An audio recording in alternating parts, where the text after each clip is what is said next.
Halo semuanya, perkenalkan nama saya Muhammad Gid Saptawan dengan NIM E1C022077.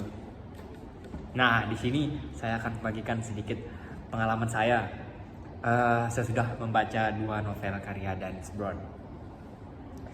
Nah, novel yang pertama yaitu dengan judul Glossy Ball dan yang kedua Angels and Demons. Wah, 2 novel ini sangat seru banget teman-teman. Dalam novel Glossy Ball itu saya membacanya saking penasarannya sampai 3 hari berturut-turut saya begadang. Kemudian di awal ceritanya sudah disuguhkan dengan konflik, yaitu profesor menemukan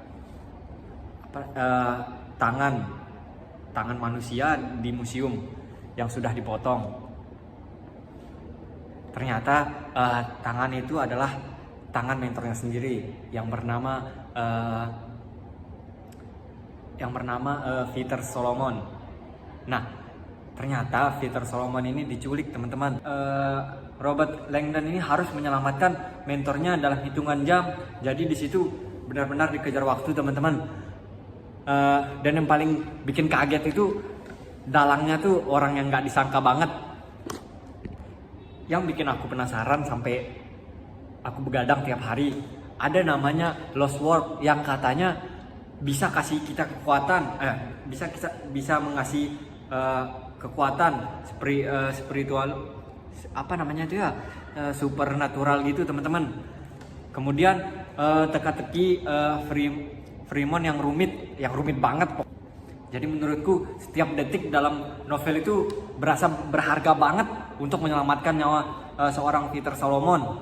Kemudian novel yang kedua nih kita bahas nih, yaitu Angels and Demons. Nah, di sini juga sama pemerannya, yaitu diperankan oleh Robert Langdon. Nah, ini tidak jauh beda juga dari cerita pertama, sama menemukan petunjuk dalam simbol-simbol. Nah, dalam novel Angels and Demons itu ada bagian yang menceritakan tentang seorang ilmuwan yang dimutilasi. Pokoknya ngeri lah teman-teman. Matanya tuh dicongkel karena seorang pembunuhnya ini membutuhkan matanya tuh untuk mencuri antimateri, yaitu kayak sejenis bom gitu teman-teman, untuk membuka ruangan untuk scan mata gitu. Jadi profesor itu dimutilasi, kemudian mata pokoknya ngeri lah teman-teman. Ternyata antimateri itu dicuri untuk meledakkan semua gereja yang ada di Roma teman-teman.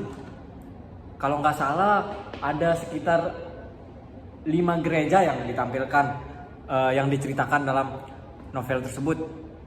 Kemudian Langdon ini harus keliling Roma untuk mencari petunjuk kemana pembunuh tersebut melangkah selanjutnya. Soalnya di novelnya itu pembunuh itu membunuh setiap seperti pendeta ya. Mungkin saya kurang tahu soalnya saya tidak beragama Kristen. Yang bikin saya makin penasaran dan susah untuk berhenti membaca novel itu karena di setiap pembunuhan itu teman-teman sangat begitu sadis. Ada yang dibakar, ada yang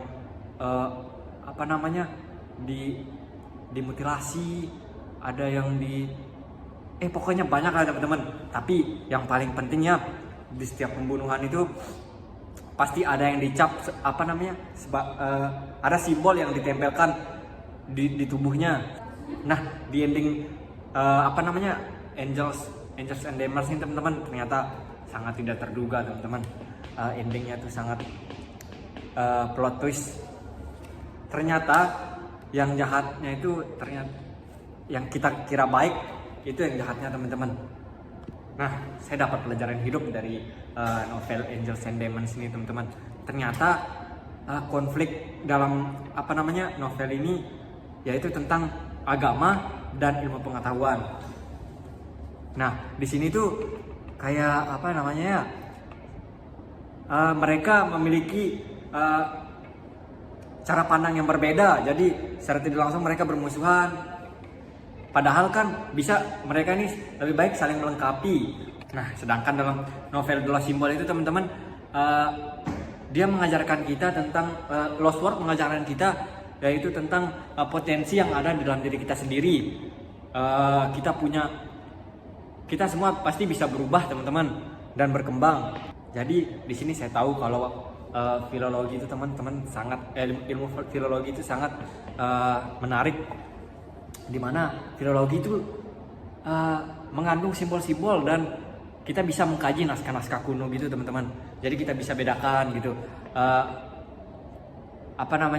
mana naskah yang asli dan mana yang palsu, dari kita lihat dari konteksnya. Kemudian kita bisa filologi ini yaitu pelajaran tentang jembatan antara masa lalu dan masa depan. Jadi kita tuh bisa mengetahui apa aja kejadian pada masa lalu yang tertulis di naskah kuno itu teman-teman. Atau mungkin kita bisa menemukannya di simbol-simbol seperti itu. Baik teman-teman, sekian video dari saya. Kurang dan lebihnya mohon maaf. Saya akhiri dengan salam. Wassalamualaikum warahmatullahi wabarakatuh.